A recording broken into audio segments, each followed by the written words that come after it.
사랑합니다. 축복합니다.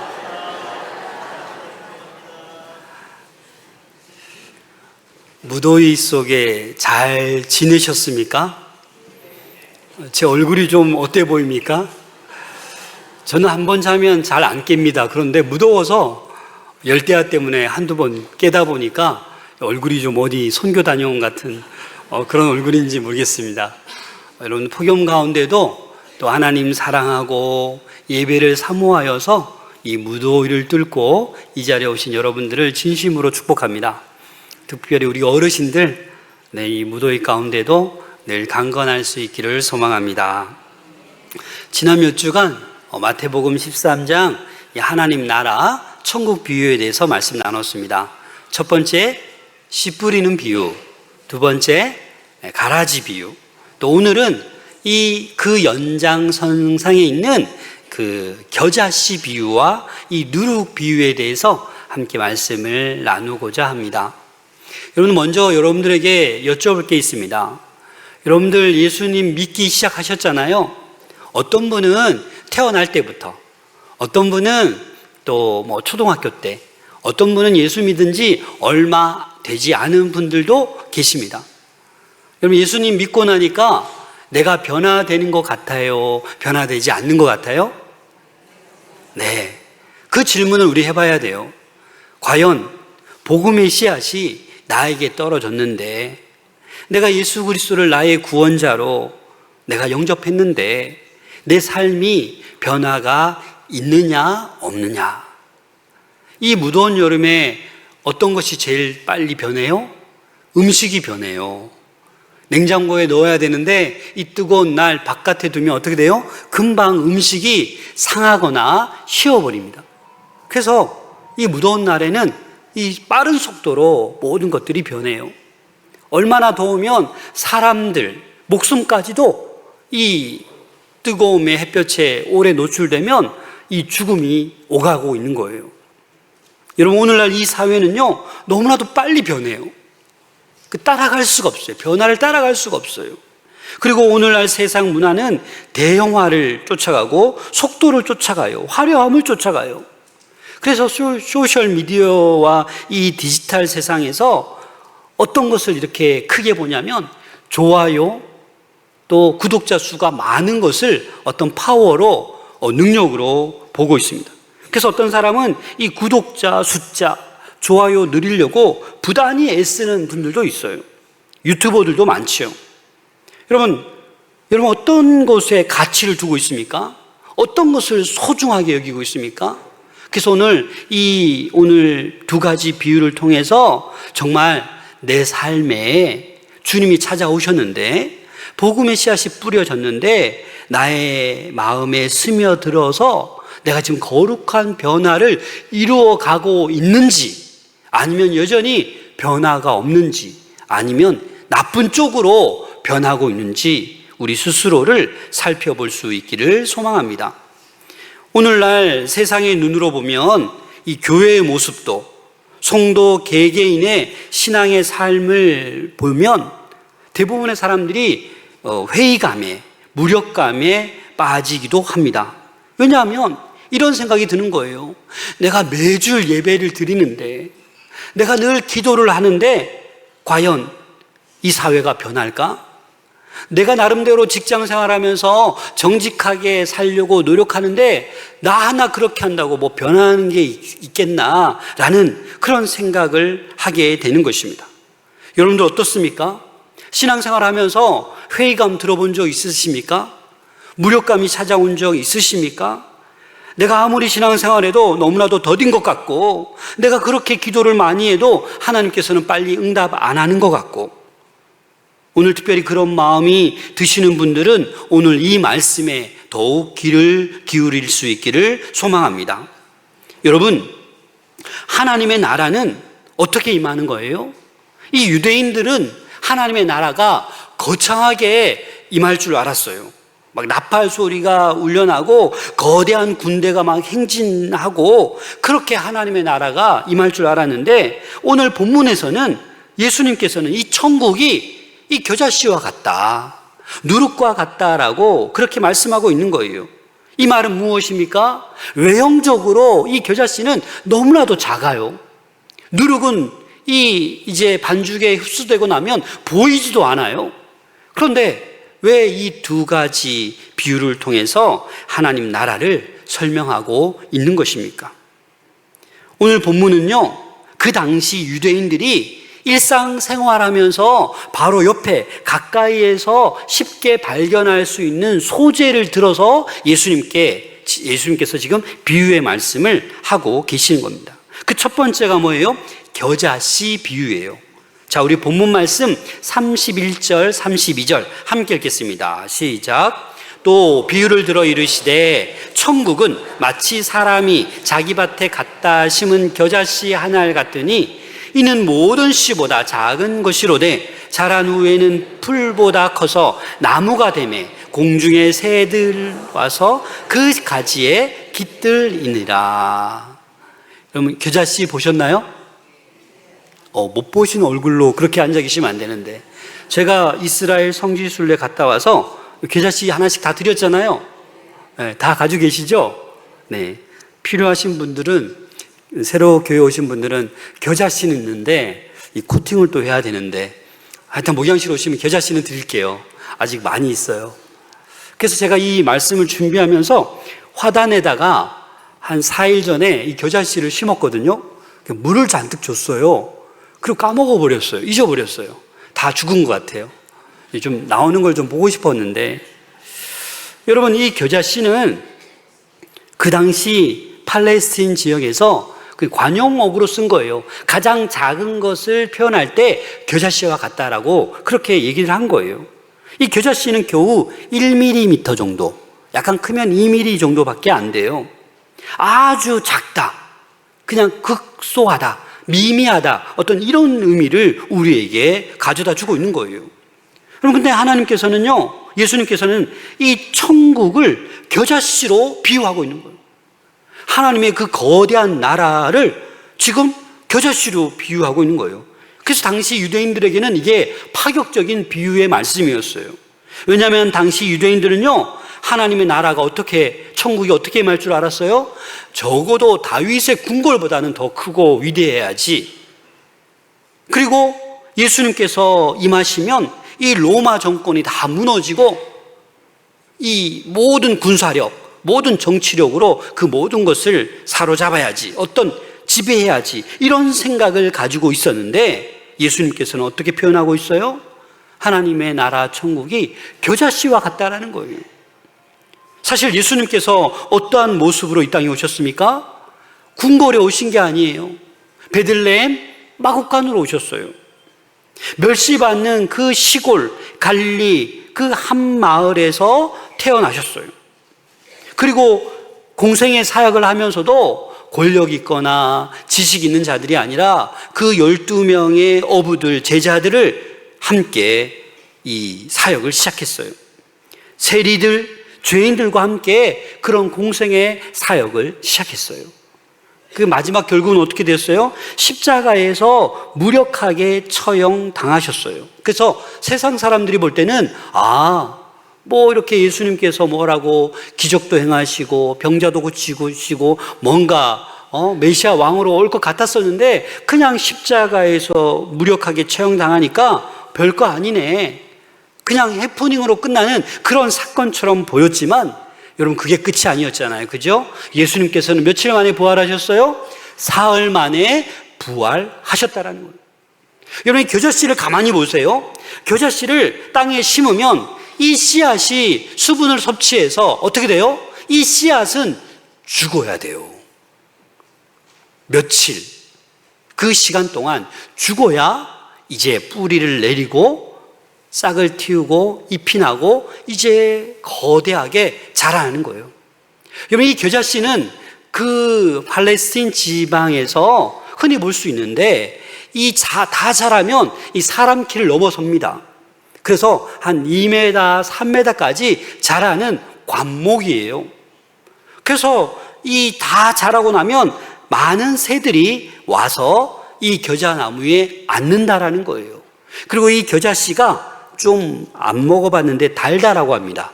그래서 새들이 날아와서 이 겨자도 먹고 또 그늘에 깃들어서 그 겨자나무에 안기는 거예요.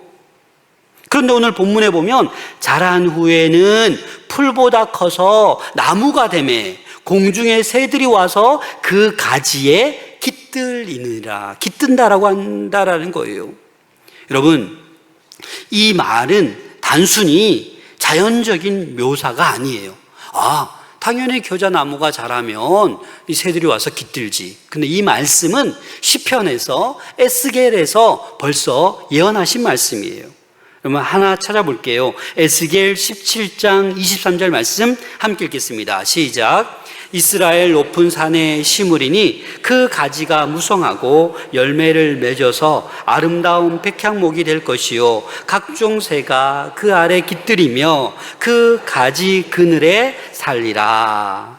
이 나무에 새들이 깃들다라는 이 환상은 이 무슨 말이냐면 이 모든 새들은 모든 열방, 모든 민족, 모든 이방을 얘기하는 거예요. 그래서 모든 열방이 하나님의 나라에 모여들어서 안식과 구원을 누리게 된다라는 천국의 하나님 나라의 완성을 상징하는 거예요. 그래서 예수님께서는 천국이 무엇이냐? 처음에는 겨자씨 같지만 이 겨자씨가 자라서 많은 새들이 깃들이는 것처럼 이 천국은 많은 사람들이 모여서 구원받고 안식을 영원토록 누리는 곳이 어디다? 천국이다라는 것을 말씀하고 계시는 거예요. 그러나 겨자씨가 지극히 작아 보이지만 여러분 뭐예요?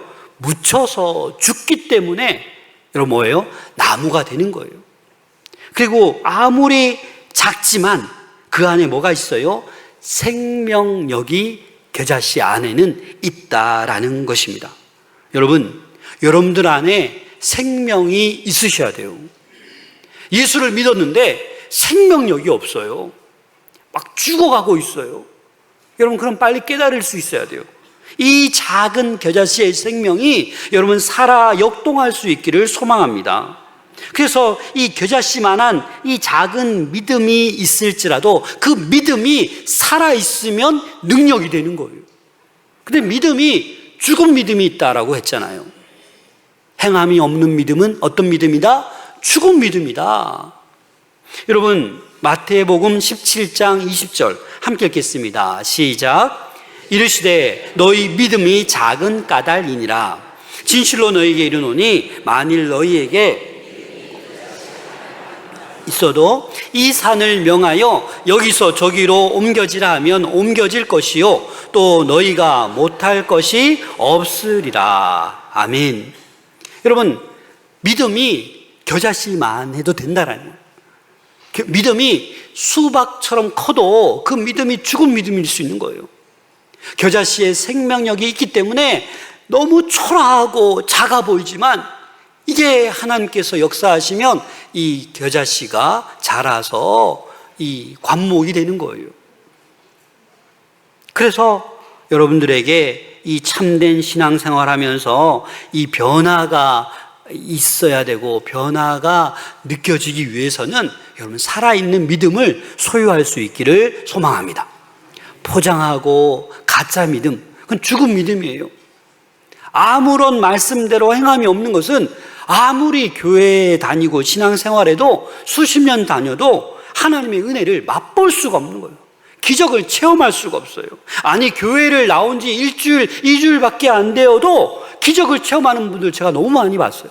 우리 교회도 새가족들 간증하는 거 여러분 들어보셨잖아요? 너무나도 놀라운 일들이 일어나고 있어요.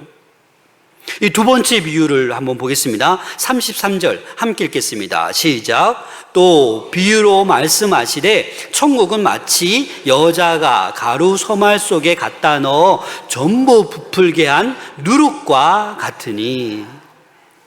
원래 누룩은 구약이나 신약의 부정적인 의미를 나타내었어요. 부패나 죄의 상징 또는 바리새인들의 위선을 교훈하기 위해서 누룩을 사용하였거든요. 마태복음 16장 6절 한번 같이 살펴보겠습니다. 함께 읽겠습니다. 시작. 예수께서 이르시되 삼가 바리새인과 사두개인들의 누룩을 주의하라 하시니. 그래서 이 유대인들은요, 이 누룩을 좋지 않게 생각했어요. 그래서 6월절이 되면 있는 모든 집안에 있는 누룩을 모아다가 다 태워버렸어요. 왜? 부정적인 의미로 많이 쓰였기 때문에. 그런데 예수님께서는 이 누룩에 대해서 천국을 비유하면서 긍정적으로 지금 사용하고 있는 거예요. 왜? 이 누룩이 은밀하게 침투하여서 이 그 전체의 반죽을 완전히 성질을 바꿔버리는 그런 누룩의 역할을 얘기하기 위해서 지금 누룩을 비유로 들고 있는 겁니다. 어떤 한 여자가 누룩 넣은 가루 서말. 서말이면 어느 정도 될 것 같아요? 서말이면 이 주석마다 조금 차이가 있던데 보통 서말은 30리터에 해당돼요. 무게로 말할 것 같으면 20kg이 넘어요. 별로 안 놀라시네. 여러분, 반죽을 20kg 한다고 해보셔요. 거기에 누룩을 조금 넣으면 그 반죽을 밤새도록 그냥 내버려 두면 그 반죽이 어떻게 돼요? 발효가 되잖아요. 그렇죠? 발효가 되는 거예요. 그래서 맛있는 빵을 만들 수 있는 재료가 되는 거예요. 그래서 작은 누룩이지만 그 20kg 서말이나 되는 그 반죽에 누룩을 넣으면 이 반죽이 효모가 발효가 되어서 이 맛있는 반죽으로 변하게 된다라는 것입니다. 그래서 지금 예수님께서는 천국을 어떻게 얘기하고 있어요? 누룩에 비유하고 있는 거예요.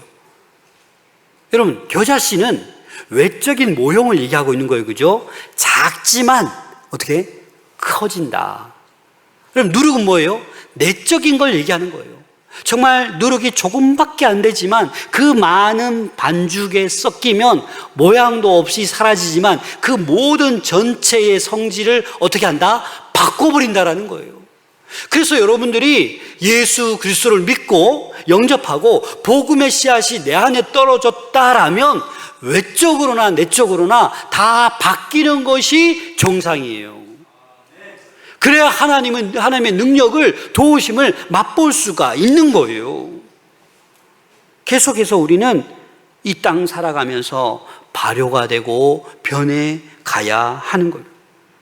요란하게 하는 것이 아니라 은밀하게 끊임없이 세상의 부패를 막고 이 모든 사회의 문화를 뛰어넘어서 하나님의 나라를 이 땅 가운데 세워가는 것이 저와 여러분들인 줄로 믿습니다. 그러면 예수님께서 왜 오늘 본문에서 이 겨자씨와 누룩의 비유를 말씀하고 있는데 오늘날 저와 여러분들은 이 말씀을 우리가 어떻게 적용해야 될까요? 여러분, 오늘 우리가 살고 있는 이 시대는, 이 세상은 너무나도 급변하고 있어요. 물질이 최고예요. 여러분 알잖아요. 그죠? 물질이, 만몬이 최고예요. 가만히 살펴보면 너무나도 개인적이고 극단적인 이기주의에 많은 사람들이 빠져 있어요. 하나님의 백성도 예외가 아니에요. 자세히 들여다보면 너무나도 자기밖에 몰라요. 세상이 너무나도 거센 파도로 몰아치고 있기 때문에 이 교회에도 너무나도 요즘은 냉소적으로 변했어요. 이런 상황 속에서 우리는 어떻게 하나님 나라의 이 천국의 겨자씨와 누룩으로 살아갈 수 있겠습니까? 그래서 때로는 어떤 성도들은 이렇게 착각해요. 오해하고 있어요. 아, 내가 부름받아 나섰으니까 큰 일을 해야지. 큰 업적을 남겨야지. 큰 이름을 남겨야지. 내가 좀 돈을 많이 벌어서 뭔가 큰 걸 행해야지. 그러면 아닙니다, 여러분. 뭔가 큰 업적을 남겨야 하나님께 영광이 된다라고 생각하면 그것은 오해예요. 내가 하나님을 위해서 무엇인가 대단한 일을 이루어내야지라고 생각하기보다는 여러분, 지극히 작은 일상에 순종할 수 있기를 소망합니다. 그게 겨자씨 비유예요. 여러분들 가운데 아마 기도하는 시간이 다 다를 거예요. 어떤 분은 하루에 5분, 어떤 분은 하루에 30분, 어떤 분은 하루에 1시간, 또 성경 말씀 묵상도 어떤 분은 출근하면서 한 3분, 10분, 30분. 그러나 여러분, 아무리 작아도 말씀과 기도의 삶을 살아가는 사람은 능력 있는 거예요. 하루, 일주일, 한 달, 1년, 10년, 30년 되어보세요. 이 작은 것이지만 말씀과 기도로 하루의 삶을 살아내는 사람은 어떻게 돼요? 변할 수밖에 없는 거예요. 그런데 모태신앙인데 그냥 형식적으로 정말 이러한 것들을 안 하고 있다라면 여러분 이거는 변화될 수가 없는 거예요.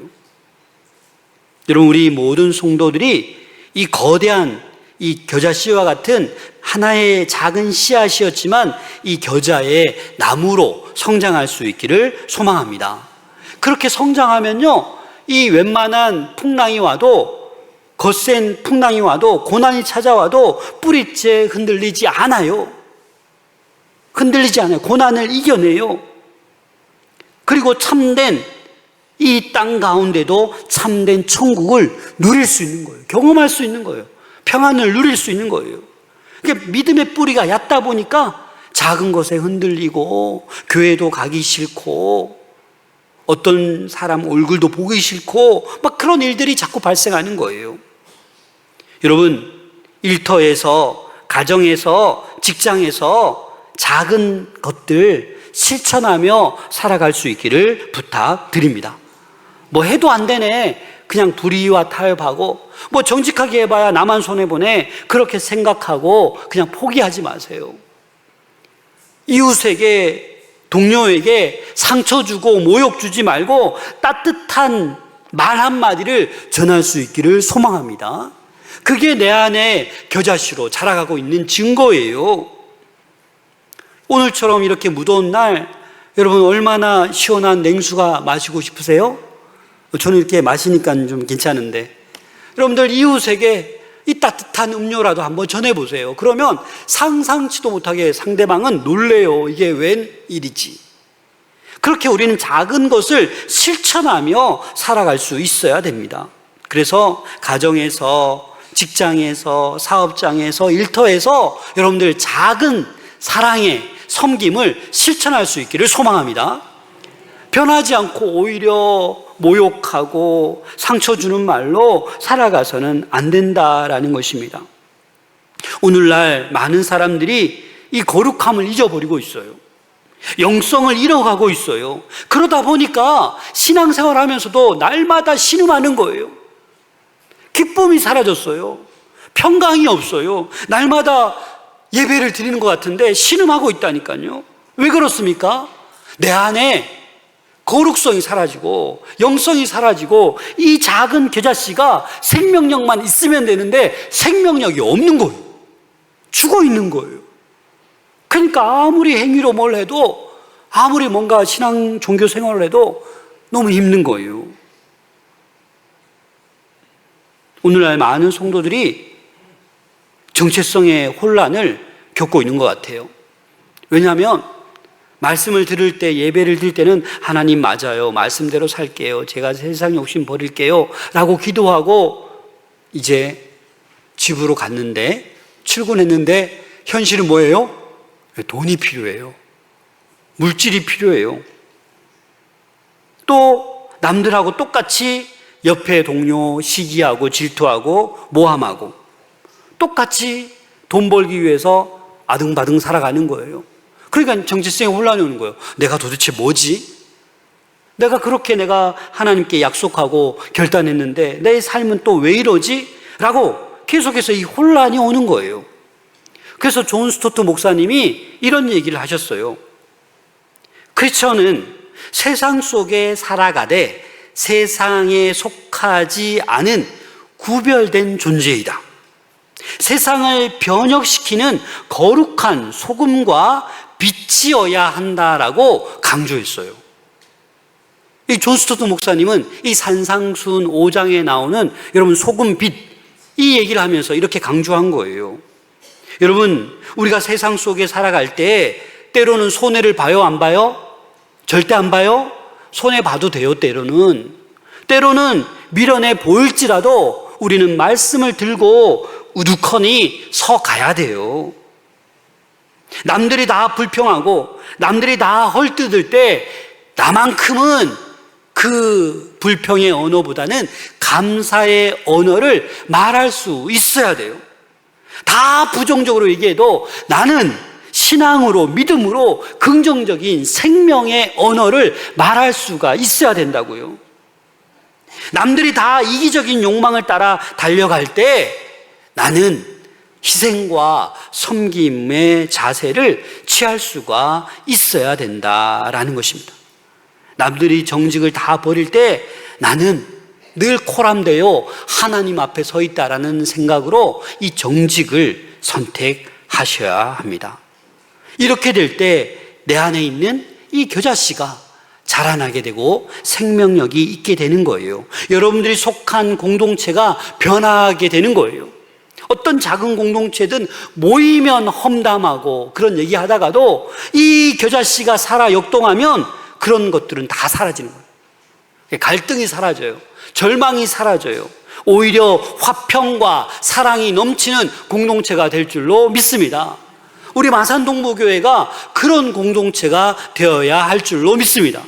그래서 여러분들 안에 있는 이 겨자씨를 죽은 씨로 내버려두면 안 돼요. 생명력 있는, 아무리 작을지라도 생명력 있는 겨자씨가 될 수 있기를 소망합니다.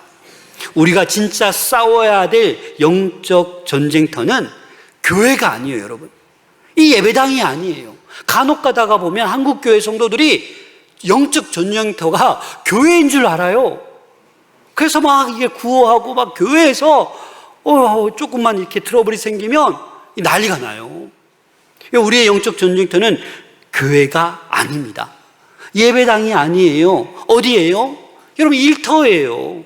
직장이에요. 사업장이에요. 학교예요. 사회예요. 가정이에요. 그곳에서 영적 전쟁을 할 수 있는 여러분들 될 수 있기를 소망합니다. 왜냐하면 하나님께서 저와 여러분들을 세상 속으로 파송했기 때문입니다. 그래서 우리가 교회 안에서 이렇게 우리끼리 있는 거 아니에요. 흩어져야 하는 거예요. 나가야 되는 거예요. 또 반대로 우리끼리 똘똘 뭉쳐 있어도 문제가 되지만 또 다 그냥 나가버려요. 세상과 타협하고 세상 속에 똑같이 살아가고 그것도 아니죠. 누룩은 반드시 거친 밀가루 반죽 속으로 어떻게 해야 돼요? 들어가야 돼요. 누룩끼리 있으면 뭐 변화가 없어요. 그냥 항아리 안에 있는 누룩 그대로예요. 그러니까 누룩이 반죽 속으로 조금이라도 들어가면 그 전체를 어떻게 해요? 발효시키는 거예요. 그 저와 여러분들이 어떻게 해야 돼요? 들어가야 되는 거예요. 세상 속으로. 그래서 예수님께서 산상수훈 말씀 가운데 소금에 대해서 말씀하시고 빛에 대해서 이렇게 말씀하셨습니다. 마태복음 5장 16절 함께 읽겠습니다. 시작. 이같이 너희 빛이 사람 앞에 비치게 하여 그들로 너희 착한 행실을 보고 하늘에 계신 너희 아버지께 영광을 돌리게 하라. 아멘.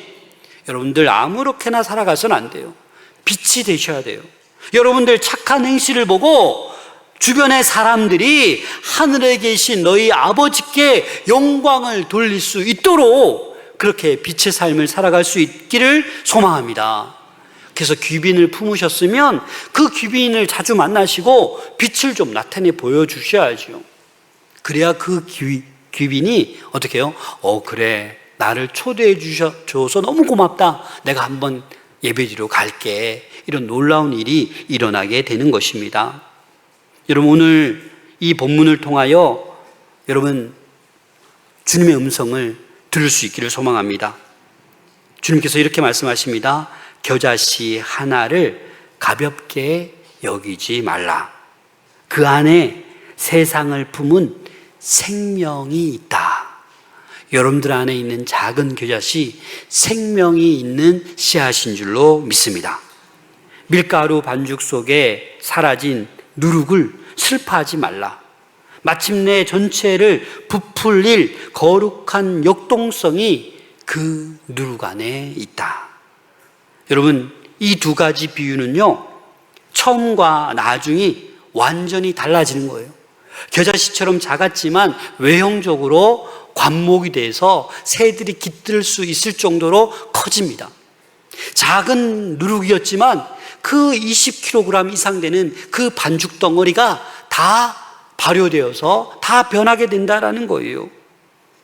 여러분, 또 다른 의미가 있는데 어떤 의미가 있냐? 이 겨자씨나 이 누룩이 소리를 냅니까? 안 냅니까? 소리 내지 않아요. 큰 일을 이루어가는데 소리 내지 않아요. 소리가 들리지 않아요. 여러분, 신앙생활 할 때도 너무나도 요란하게 소리 내지 않으시기를 바랍니다. 요만큼 일해놓고 이만큼 한 것처럼 요란하게 할 필요가 없어요. 주님이 일하십니다. 주님이 우리를 사용할 수 있도록 우리는 그냥 내어드리면 돼요. 도구가 되면 돼요. 마찬가지로 하나님의 나라도 우리 눈에 보이지 않는 것 같아요. 들리지도 않는 것 같아요. 그러나 하나님의 나라는 지금 이 땅 가운데 세워지고 있어요. 확장되어 가고 있는 줄로 믿습니다. 그 하나님의 사역에 저와 여러분들이 이 천국을 이루어가는 일에 사용될 수 있기를 소망합니다. 그리고요, 이 비유의 말씀은요, 다른 사람들에게 유익을 가져다 주잖아요. 내가 죽는 것 같지만 내가 죽고 참으면 이제 자라나서 새들이 깃드는 쉼을 우리를 통해서 얻는다라는 거죠. 누룩이 잘 부풀러져서 반죽이 잘 되니까 맛있는 빵을 먹게 되잖아요. 그렇죠? 그처럼 저와 여러분들이 겨자씨처럼 누룩처럼 그렇게 살아갈 때 다른 모든 이들에게 유익을 줄 수 있는 여러분들 될 수 있기를 소망합니다. 그래서 우리는요, 세상은 급변하고 우리는 아무것도 아닌 것 같지만 여러분 한 사람 한 사람은 너무나도 소중한 사람들입니다. 왜냐하면 생명력이 있는 겨자씨이기 때문에 어떤 반죽에 들어가도 그 반죽을 발효시키고 변화시킬 수 있는 여러분들이 작은 누룩이기 때문입니다. 그래서 여러분, 이 하나님의 나라 천국을 확장시켜 가는데 이제 만몬을 따라가고 권력을 따라가고 쾌락을 따라가고 나의 어떤 명예를 따라가는 것이 아니라 이 겨자씨 비유처럼 하나님 나라를 위해서 귀하게 쓰임받는 저와 여러분들 될 수 있기를 소망합니다. 반드시 하나님 손에 이 겨자씨가 들려질 때 하나님께서 일하시고 우리를 통하여 하나님의 나라를 확장시켜 가실 줄로 믿습니다. 저와 여러분들을 불러주신 이 하나님의 은혜에 감사하며 오늘도 묵묵히 조용히 하나님의 일꾼답게 살아갈 수 있는 저와 여러분들 될 수 있기를 소망합니다. 기도하겠습니다.